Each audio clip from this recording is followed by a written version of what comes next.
Feliz y bendecido día, aprendiendo un curso de milagros. El secreto de la verdadera oración es olvidarte de las cosas que crees necesitar. Pedir algo específico es igual que ver el pecado primero y luego perdonarlo. Del mismo modo, al orar pasas por alto tus necesidades específicas, tal como las ves, y las dejas en manos de Dios. Ahí se convierten en los regalos que le haces, pues le dicen que no antepondrás otros dioses a Él, ni que quieres otro amor que el suyo. Este libro es un comienzo, no un final.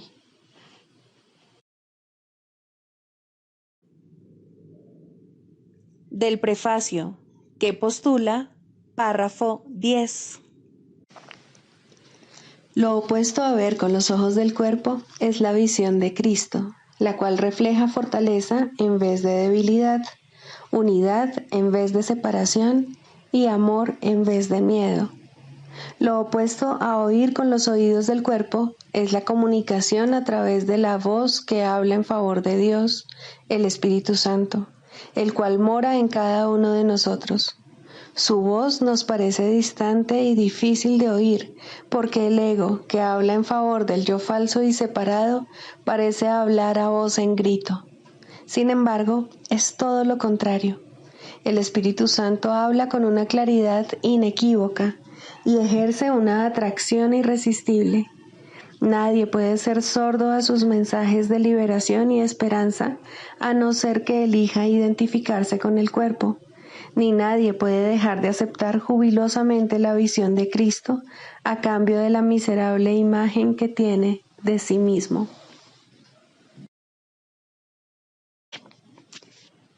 Introducción. Este es un curso de milagros. Es un curso obligatorio. Solo el momento en que decides tomarlo es voluntario. Tener libre albedrío no quiere decir que tú mismo puedas establecer el plan de estudios.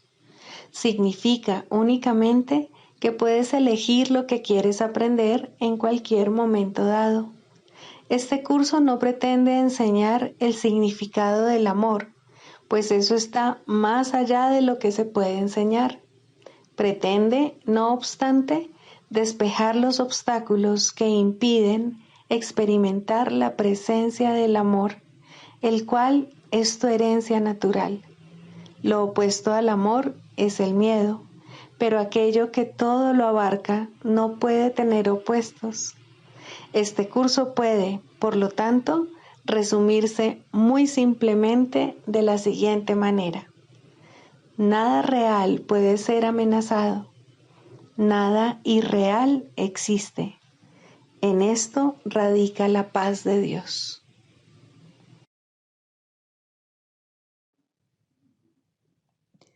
Capítulo 1. El significado de los milagros. Primero, principios de los milagros. Principio 3. Los milagros ocurren naturalmente como expresiones de amor. El verdadero milagro es el amor que los inspira. En este sentido, todo lo que procede del amor es un milagro.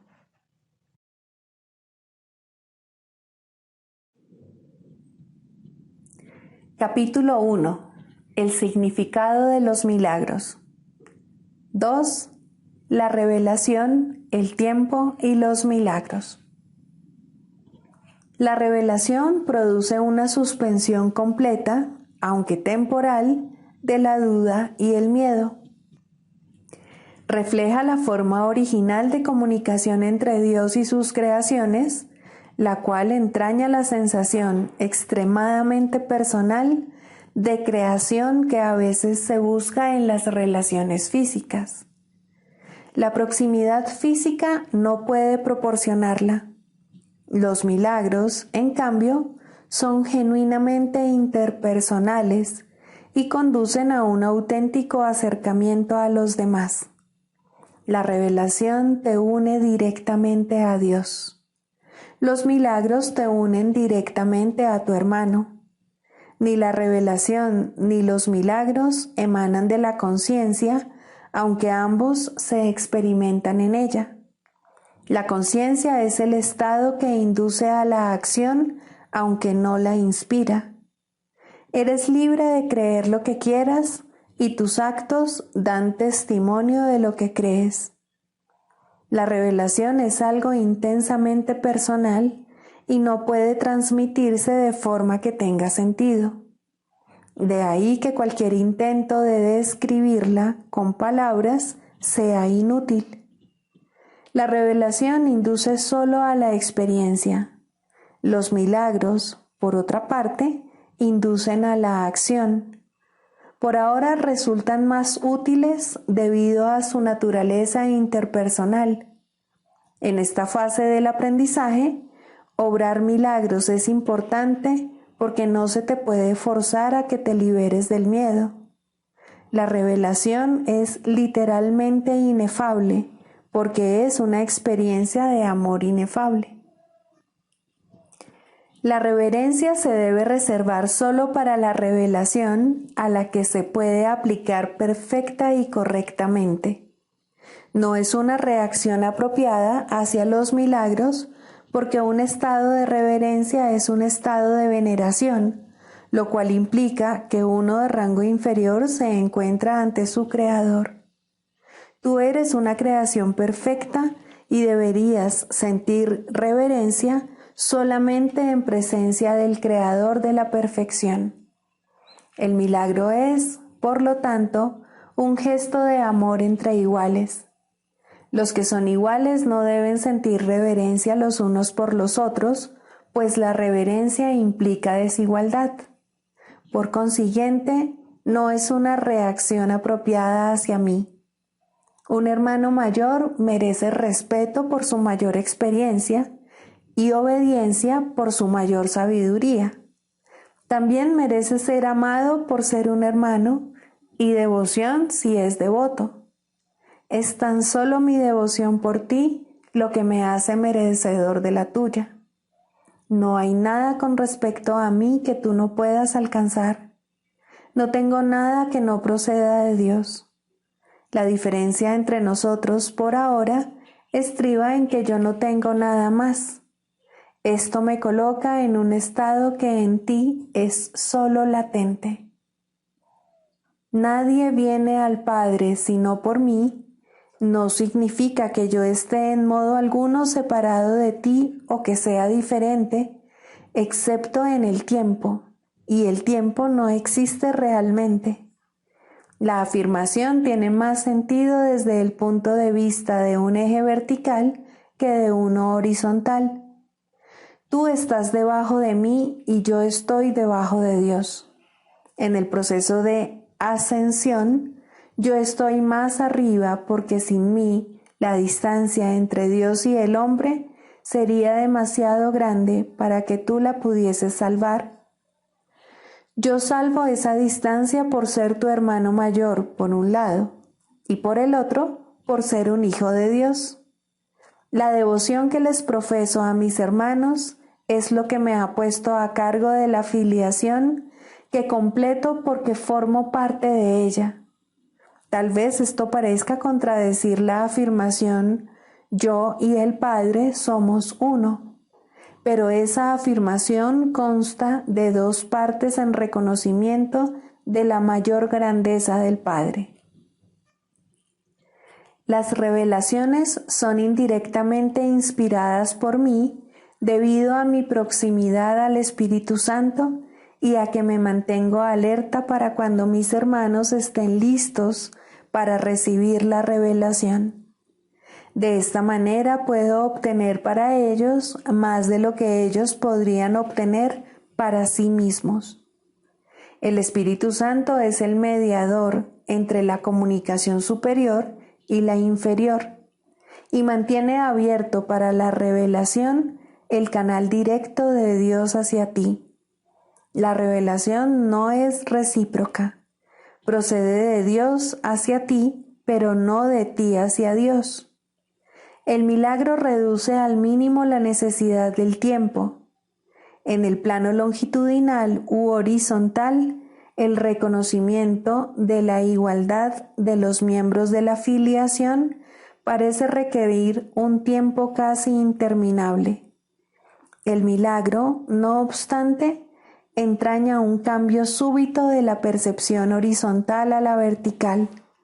Esto introduce un intervalo del cual tanto el que da como el que recibe emergen mucho más adelantados en el tiempo de lo que habrían estado de otra manera. El milagro, pues, tiene la propiedad única de abolir el tiempo en la medida en que hace innecesario el intervalo de tiempo que abarca. No existe relación alguna entre el tiempo que un milagro tarda en llevarse a cabo y el tiempo que abarca. El milagro sustituye a un aprendizaje que podría haber durado miles de años. Lo hace en virtud del reconocimiento implícito de la perfecta igualdad que existe entre el que da y el que recibe, en la que se basa el milagro. El milagro acorta el tiempo al producir su colapso, eliminando de esta manera ciertos intervalos dentro del mismo.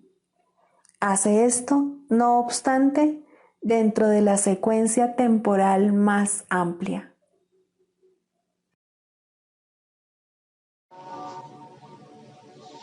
Lección 76. No me gobiernan otras leyes que las de Dios. Hemos visto antes cuántas cosas absurdas te han parecido ser la salvación. Cada una de ellas te ha aprisionado con leyes tan absurdas como ellas mismas. Sin embargo, no estás aprisionado por ninguna de esas cosas. Mas, para comprender que esto es cierto, primero te tienes que dar cuenta de que la salvación no se encuentra en ninguna de ellas. Mientras la busques en cosas que no tienen sentido, te atarás a ti mismo a las leyes que tampoco tienen sentido, y de esta manera tratarás de probar que la salvación está donde no está. Hoy nos alegraremos de que no puedas probarlo, pues si pudieses, buscarías la salvación eternamente donde no está y jamás la hallarías. La idea de hoy te repite una vez más cuán simple es la salvación. Búscala allí donde te espera y allí la hallarás. No la busques en ninguna otra parte, pues no está en ninguna otra parte. Piensa en la liberación que te brinda el reconocimiento de que no estás atado a las extrañas y enrevesadas leyes que has promulgado para que te salven. ¿Crees realmente que te morirías de hambre a menos que tengas fajos de tiras de papel moneda y montones de discos de metal? ¿Crees realmente que una pequeña píldora que te tomes o que cierto fluido inyectado en tus venas con una fina aguja te resguardará de las enfermedades y de la muerte? ¿Crees realmente que estás solo, a no ser que otro cuerpo esté contigo? La demencia es la que piensa estas cosas. Tú las llamas leyes y las anotas bajo diferentes nombres en un extenso catálogo de rituales que no sirven para nada ni tienen ningún propósito. ¿Crees que debes obedecer las leyes de la medicina, de la economía y de la salud? Protege el cuerpo y te salvarás. Eso no son leyes, sino locura. El cuerpo se ve amenazado por la mente que se ha hecho daño a sí misma. El cuerpo sufre solo para que la mente no pueda darse cuenta de que es la víctima de sí misma. El sufrimiento corporal es una máscara de la que la mente se vale para ocultar lo que realmente sufre. No quiere entender que es su propia enemiga, que se ataca a sí misma y que quiere morir. De esto es de lo que tus leyes quieren salvar al cuerpo. Para esto es para lo que crees ser un cuerpo. No hay más leyes que las de Dios. Esto necesita repetirse una y otra vez hasta que te des cuenta de que es aplicable a todo lo que has hecho en oposición a la voluntad de Dios. Tu magia no tiene sentido. Lo que pretendes salvar no existe. Únicamente lo que pretende ocultar te salvará. Las leyes de Dios jamás pueden ser reemplazadas.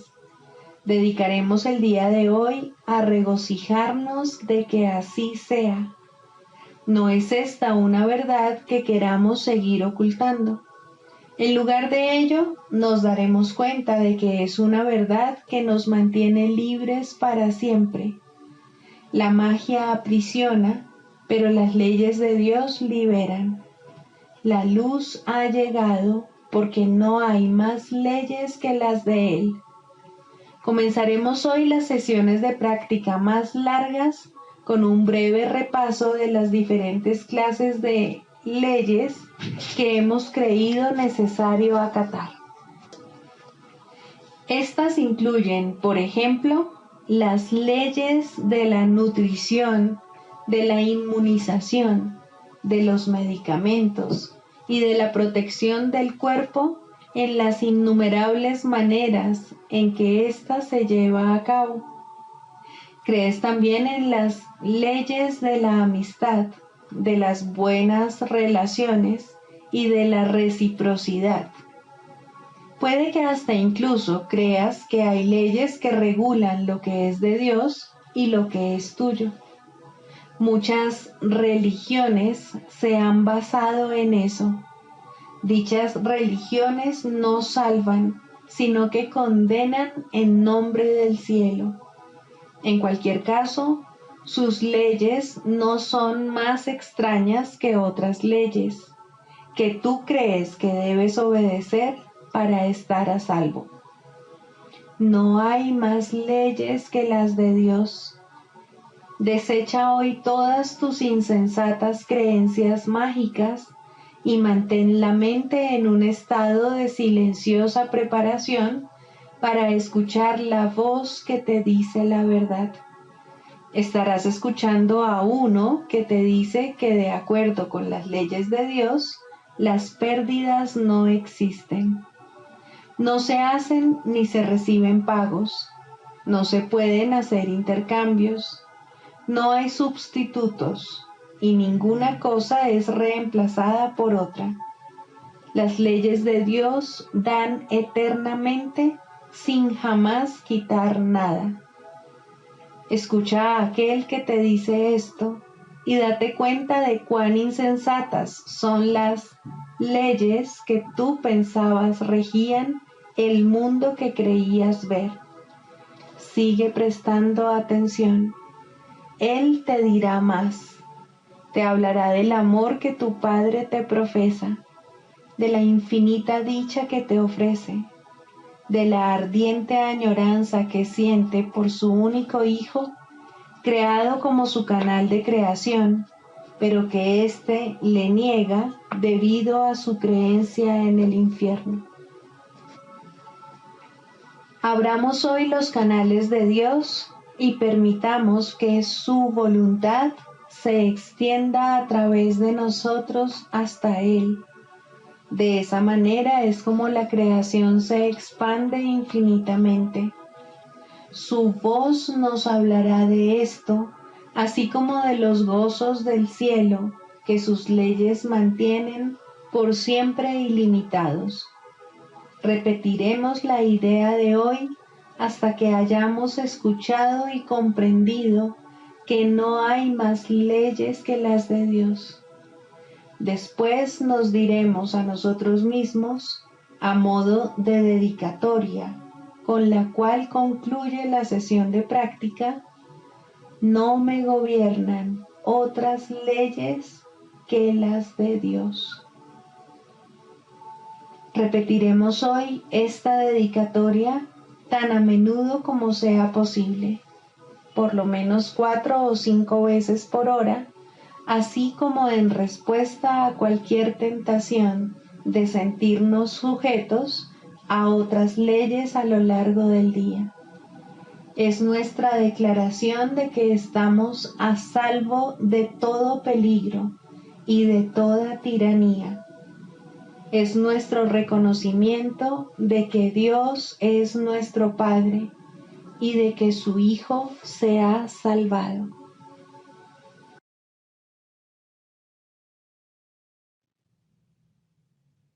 Del Manual para el Maestro, pregunta 4. ¿Cuáles son las características de los maestros de Dios? 7. Generosidad.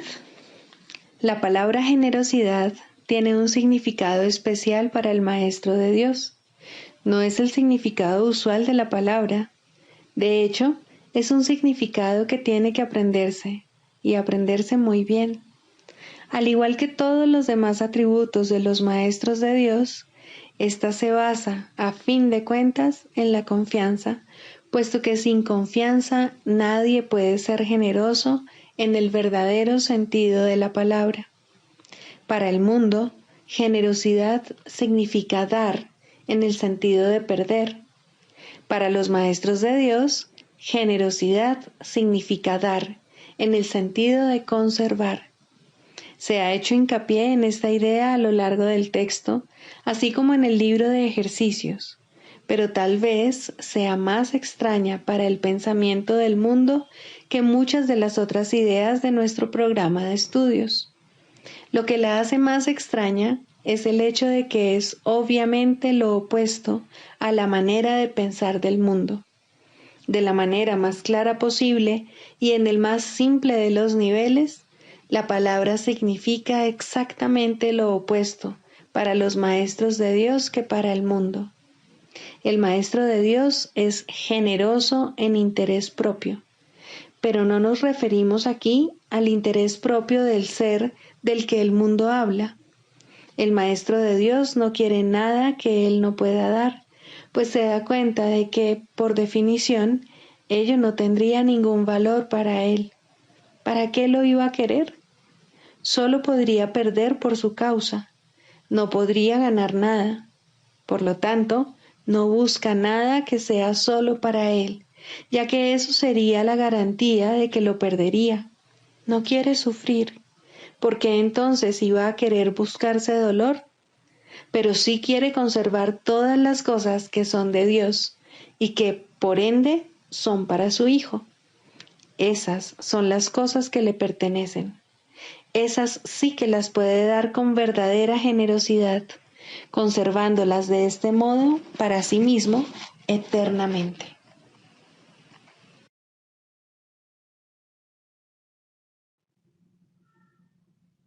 Manual para el Maestro, pregunta 17. ¿Cómo lidian los maestros de Dios con los pensamientos mágicos? Esta es una pregunta crucial, tanto para el maestro como para el alumno. Si no se trata bien este asunto, el maestro de Dios se habrá hecho daño a sí mismo y habrá atacado a su alumno. Esto refuerza el miedo y hace que la magia les parezca real a ambos. La manera de lidiar con la magia es, por lo tanto, una de las lecciones fundamentales que el maestro de Dios tiene que aprender cabalmente. Su responsabilidad principal al respecto es no atacarla. Si un pensamiento mágico despierta hostilidad, de la clase que sea, el maestro de Dios puede estar seguro de que está reforzando su propia creencia en el pecado y de que se ha condenado a sí mismo.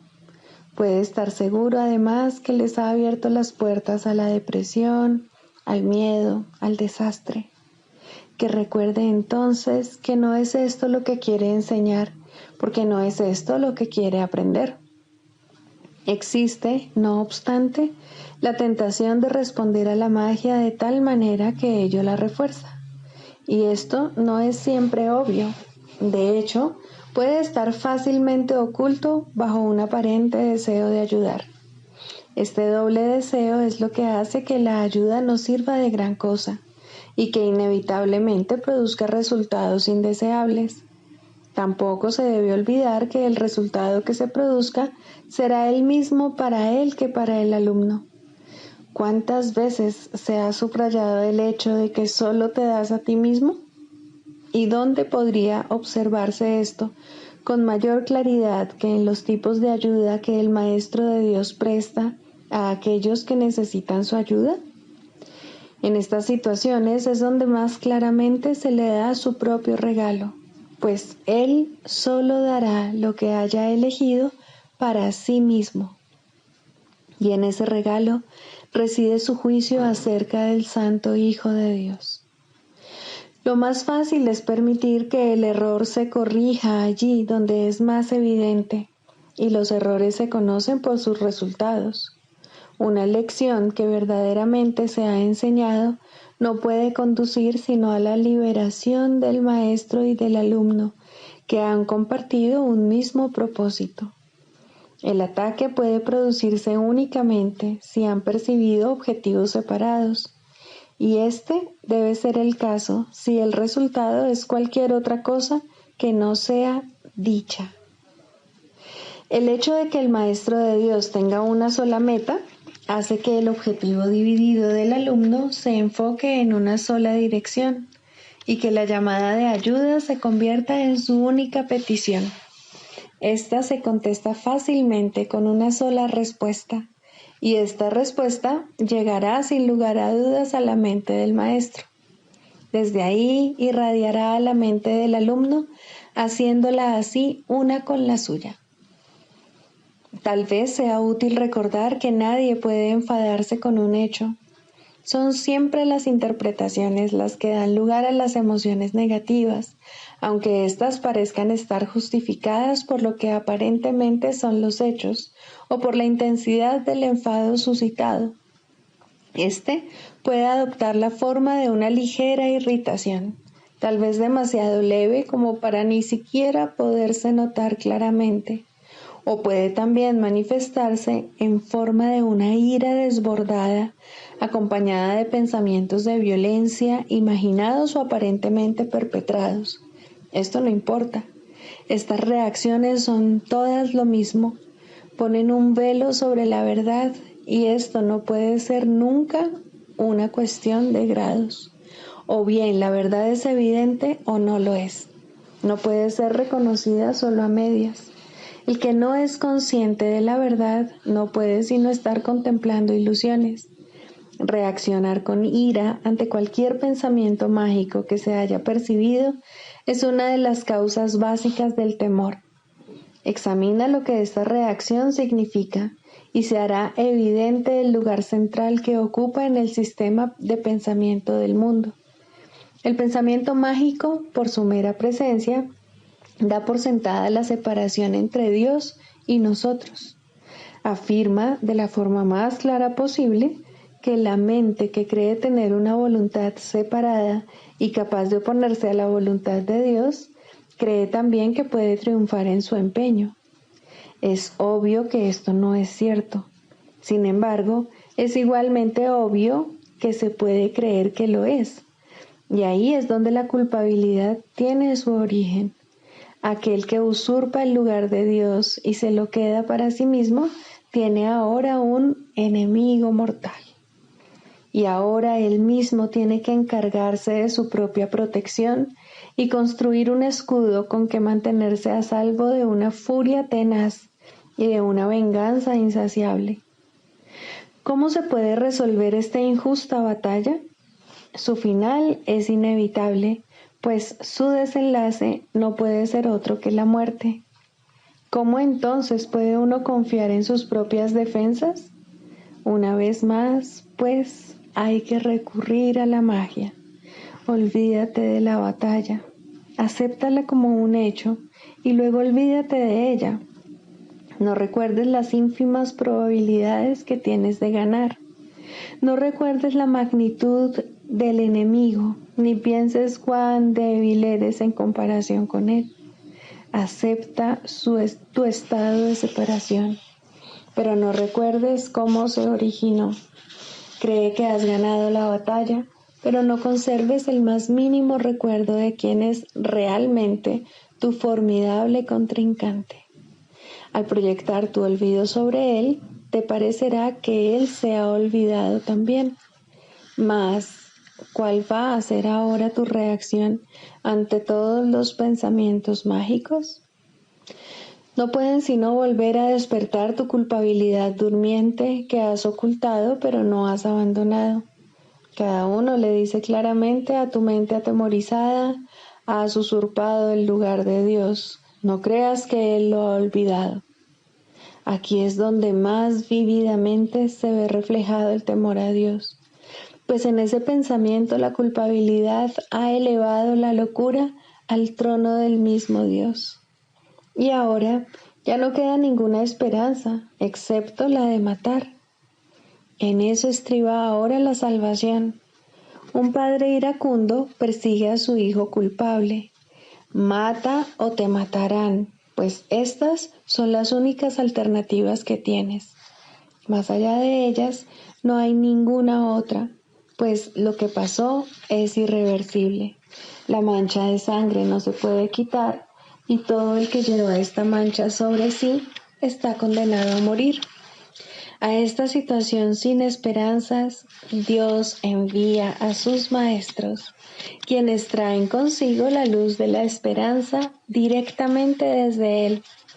Hay una manera de escapar que se puede aprender y enseñar, pero requiere paciencia y una gran dosis de buena voluntad.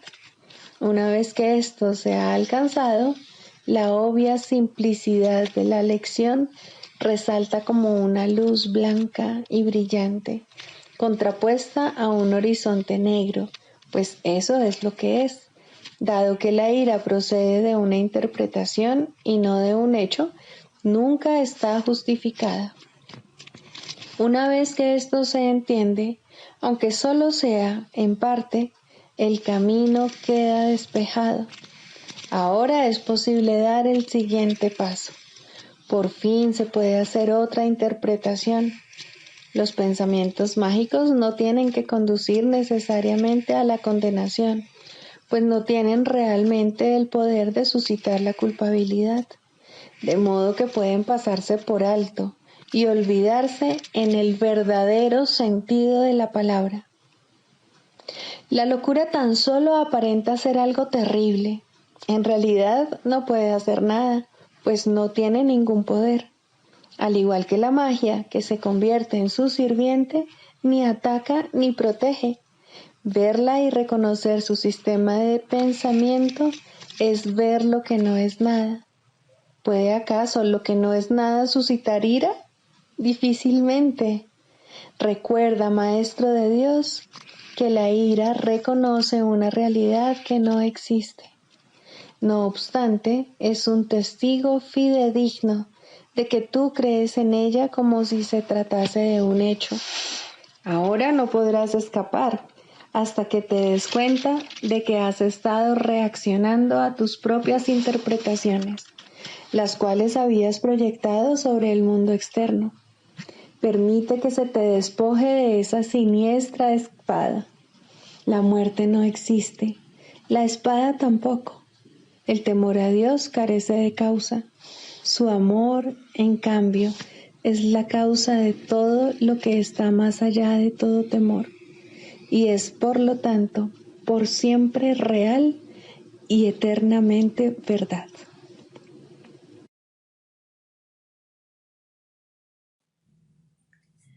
Manual para el maestro. Clarificación de términos. 4. La percepción verdadera, el conocimiento. El mundo que ves no es más que la ilusión de un mundo. Dios no lo creó, pues lo que Él crea tiene que ser tan eterno como Él. En el mundo que ves, no obstante, no hay nada que haya de perdurar para siempre. Algunas cosas durarán en el tiempo algo más que otras, pero llegará el momento en el que a todo lo visible le llegue su fin. Los ojos del cuerpo no son, por lo tanto, el medio a través del cual se puede ver el mundo real, pues las ilusiones que contemplan solo pueden conducir a más ilusiones de la realidad. Y eso es lo que hacen, pues todo lo que los ojos del cuerpo ven no solo no ha de durar, sino que además se presta a que se tengan pensamientos de pecado y culpabilidad. Todo lo que Dios creó, por otra parte, está por siempre libre de pecado y por ende, por siempre libre de culpabilidad. El conocimiento no es el remedio para la percepción falsa, puesto que al proceder de distintos niveles jamás pueden encontrarse. La única corrección posible para la percepción falsa es la percepción verdadera. Esta no perdurará, pero mientras dure, su propósito será sanar. La percepción verdadera es un remedio que se conoce por muchos nombres. El perdón, la salvación, la expiación y la percepción verdadera son todos una misma cosa. Son el comienzo de un proceso cuyo fin es conducir a la unicidad que los trasciende a todos.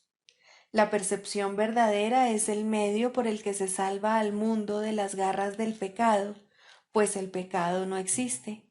Y esto es lo que la percepción verdadera ve. El mundo se yergue como un sólido muro ante la faz de Cristo, pero la percepción verdadera lo ve solo como un frágil velo, tan fácil de descorrer que no podría durar más de un instante. Por fin se ve el mundo tal como es, y ahora no puede sino desaparecer, pues en su lugar ha quedado un espacio vacío que ha sido despejado y preparado. Donde antes se percibía destrucción, aparece ahora la faz de Cristo, y en ese instante el mundo queda olvidado, y el tiempo acaba para siempre al disolverse el mundo en la nada de donde provino. Un mundo perdonado no puede durar mucho. Era la morada de los cuerpos, pero el perdón mira más allá de ellos. En eso radica su santidad. Así es como sana. El mundo de los cuerpos es el mundo del pecado, pues sólo si el cuerpo existiese sería posible el pecado. El pecado acarrea culpabilidad tan irremediablemente como el perdón acaba con ella. Y una vez que ha desaparecido todo rastro de culpabilidad, ¿qué queda que pueda seguir manteniendo al mundo separado y fijo en su lugar? Pues la idea de lugar habrá desaparecido también junto con el tiempo. El cuerpo es lo único que hace que el mundo parezca real, pues, al ser algo separado, no puede permanecer donde la separación es imposible. El perdón prueba que es imposible porque no lo ve, y lo que entonces pasas por alto deja de ser comprensible para ti, tal como una vez estabas seguro de su presencia. Este es el cambio que brinda la percepción verdadera. Lo que antes se había proyectado afuera, ahora se ve adentro, y ahí el perdón deja que desaparezca. Ahí se establece el altar al Hijo, y ahí se recuerda a su Padre. Ahí se llevan todas las ilusiones ante la verdad y se depositan ante el altar. Lo que se ve como que está afuera no puede sino estar más allá del alcance del perdón, pues parece ser por siempre pecaminoso. ¿Qué esperanza puede haber mientras se siga viendo el pecado como algo externo? ¿Qué remedio puede haber para la culpabilidad? Mas, al ver a la culpabilidad y al perdón dentro de tu mente, estos se encuentran juntos por un instante, uno al lado del otro, ante un solo altar. Ahí, por fin, la enfermedad y su único remedio se unen en un destello de luz curativa. Dios ha venido a proclamar lo que es suyo. El perdón se ha consumado. Y ahora el conocimiento de Dios, inmutable, absoluto, puro, y completamente comprensible, entra en su reino. Ya no hay percepción, ni falsa ni verdadera. Ya no hay perdón, pues su tarea ha finalizado. Ya no hay cuerpos, pues han desaparecido ante la deslumbrante luz del altar del Hijo de Dios. Dios sabe que ese altar es el suyo, así como el de su Hijo. Y ahí se unen, pues ahí el resplandor de la faz de Cristo ha hecho desaparecer el último instante del tiempo, y ahora la última percepción del mundo no tiene propósito ni causa, pues ahí donde el recuerdo de Dios ha llegado finalmente, no hay jornada, ni creencia en el pecado, ni paredes, ni cuerpos, y la sombría atracción de la culpabilidad y de la muerte se extingue para siempre. Oh hermanos míos, si tan solo supierais cuánta paz os envolverá y os mantendrá a salvo, puros y amados en la mente de Dios, no haríais más que apresuraros a encontraros con Él en su altar. Santificados sean vuestros nombres y el suyo, pues se unen ahí, en ese santo lugar. Ahí Él se inclina para elevaros hasta Él, liberándoos de las ilusiones para llevaros a la santidad, liberándoos del mundo para conduciros a la eternidad, liberándoos de todo temor y devolviéndoos al amor.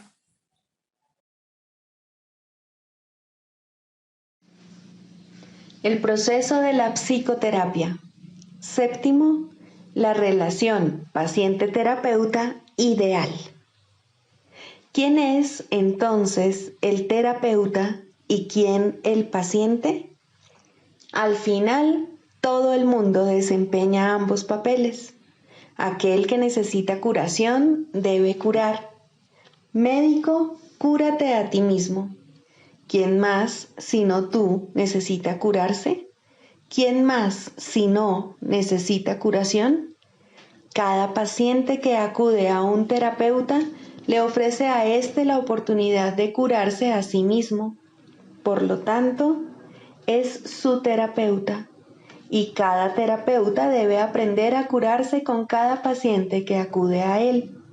De esta manera, el terapeuta se convierte en el paciente. Dios no sabe nada de separación. Lo único que sabe es que tiene un hijo.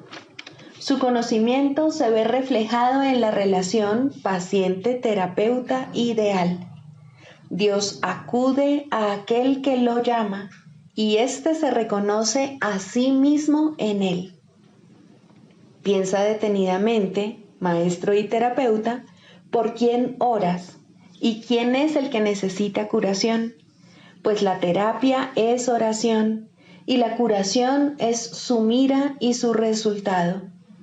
¿Qué es la oración sino la unión de mentes en una relación en la que Cristo puede entrar a formar parte? Esa es su morada, a la que la psicoterapia lo invita. ¿Qué sentido tiene la curación de un síntoma si siempre hay otro que se puede elegir? Mas una vez que Cristo ha entrado, ¿qué otra elección hay, salvo permitir que se quede? No hay necesidad de más, pues eso es todo. Ahí está la curación, la felicidad y la paz. Estos son los síntomas de la relación paciente-terapeuta ideal, que reemplazan a aquellos con los que el paciente llegó cuando vino pidiendo ayuda. El proceso que realmente tiene lugar en esa relación es uno en el que el terapeuta le dice de todo corazón a su paciente que todos sus pecados han sido perdonados junto con los propios. ¿Qué diferencia hay entre la curación y el perdón? Solo Cristo perdona, pues conoce su falta total de pecado. Su visión sana la percepción y la enfermedad desaparece, pues una vez que su causa ha sido eliminada, no vuelve a presentarse más. Para que esto tenga lugar, no obstante, se necesita la ayuda de un terapeuta muy avanzado, capaz de unirse al paciente en una relación santa, en la que todo sentido de separación finalmente se supere. Para ello se requiere una cosa y solo una: que el terapeuta no se confunda a sí mismo con Dios en modo alguno. Todo sanador no sanado cae en esta confusión fundamental de una u otra forma al considerarse como su propio creador en lugar de creado por Dios. Rara vez, si acaso, es esta una confusión de la que es consciente, o el sanador no sanado se convertiría instantáneamente en un maestro de Dios y consagraría su vida a la verdadera curación. Antes de llegar a este punto, pensó que estaba a cargo del proceso terapéutico y que, por lo tanto, era responsable de sus resultados. Los errores del paciente se convirtieron así en sus fracasos, y la culpabilidad se convirtió en la cubierta, obscura y fuerte, de lo que debía ser la santidad de Cristo. La culpabilidad es inevitable para aquellos que se valen de su propio juicio al tomar decisiones. La culpabilidad es imposible para aquellos a través de los cuales habla el Espíritu Santo. Eliminar la culpabilidad es el verdadero objetivo de la terapia y el evidente objetivo del perdón. En esto su unicidad se puede apreciar claramente, mas ¿cómo podría experimentar el final de la culpabilidad quien se siente responsable de su hermano en el papel de guía suyo?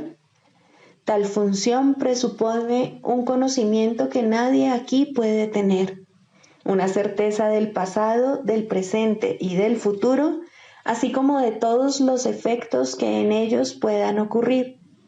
Solo desde esta perspectiva omnisciente podría ser posible semejante función, mas ninguna percepción es omnisciente, ni es el diminuto yo de uno solo contra el universo capaz de asumir que posee tal sabiduría, excepto en la locura. Que muchos terapeutas están locos es obvio. Ningún sanador no sanado puede estar completamente cuerdo. No obstante, es tan demente negarte a aceptar una función que Dios te ha encomendado como lo es inventar una que Él no te dio. El terapeuta avanzado en ningún caso puede dudar del poder que hay en él, ni tampoco de la fuente de ese poder.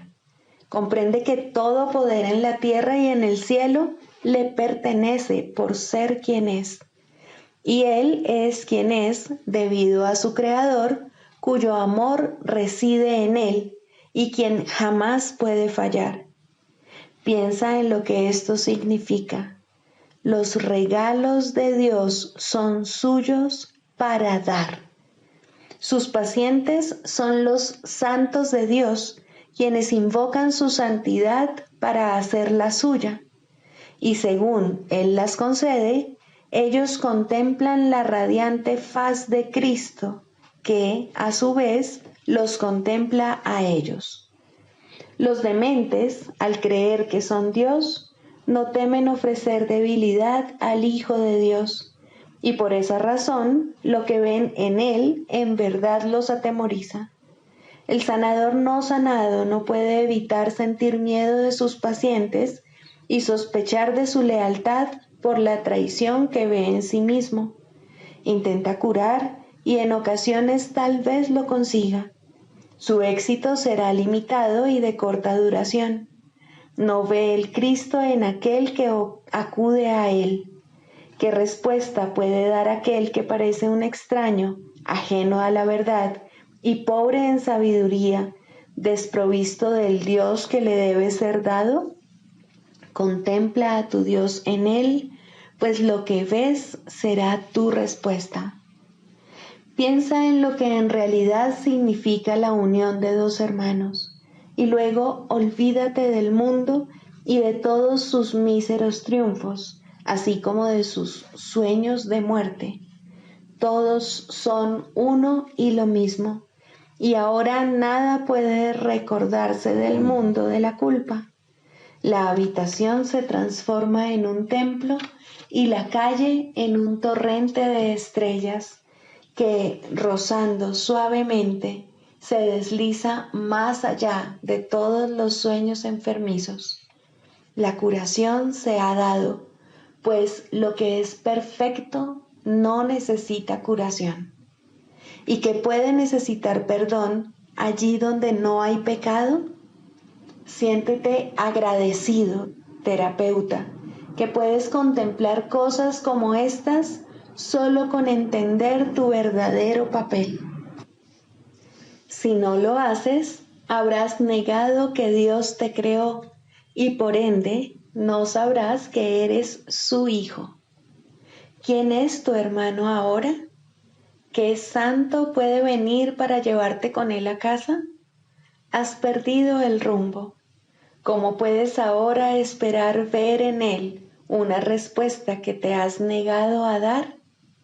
Cura y cúrate. No hay otra alternativa que pueda jamás conducir a la paz.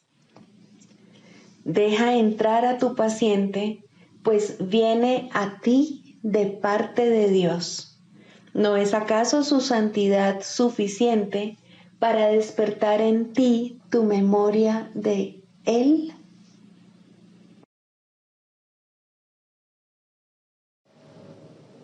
El canto de la oración. Primero, la causa de la enfermedad. No confundas el efecto con la causa, ni pienses que la enfermedad se encuentra aparte y separada de lo que no puede sino ser su causa. La enfermedad es una señal, una sombra de un pensamiento malvado que parece ser real y justo, de acuerdo con las normas de este mundo. Es la prueba externa de pecados internos y da testimonio de pensamientos rencorosos que hieren y procuran hacer daño al Hijo de Dios.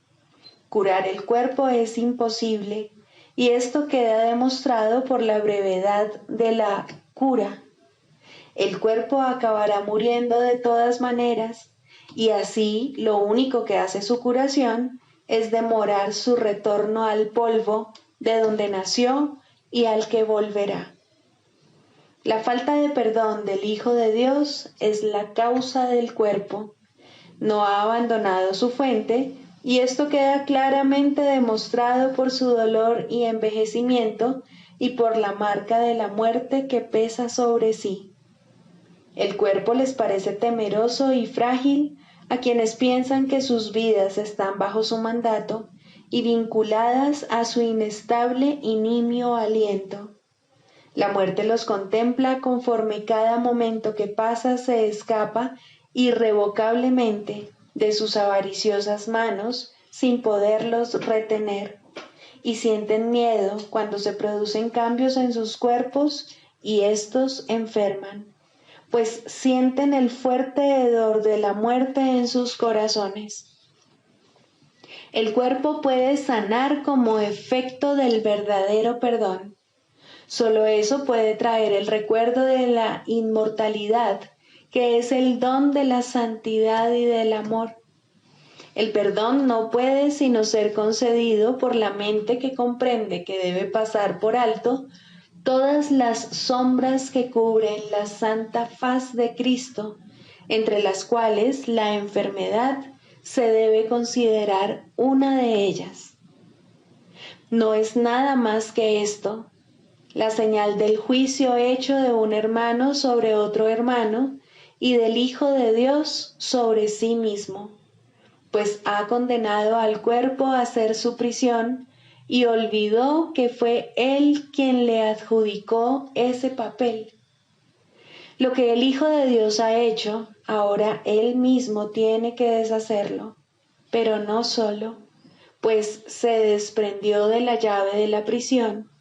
su santa impecabilidad y el recuerdo del amor de su Padre.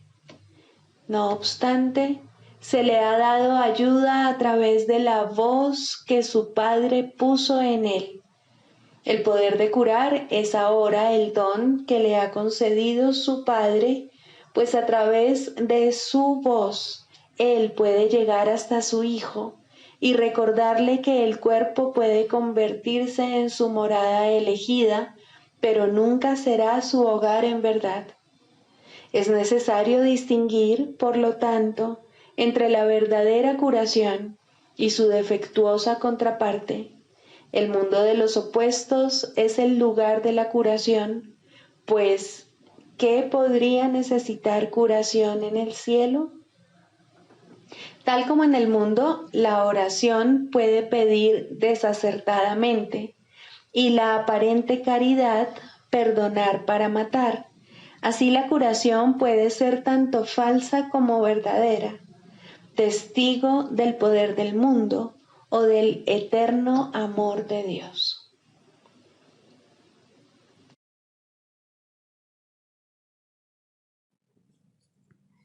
Sigamos a Jesús haciendo del perdón algo tan natural como respirar y algo tan vital como el aire.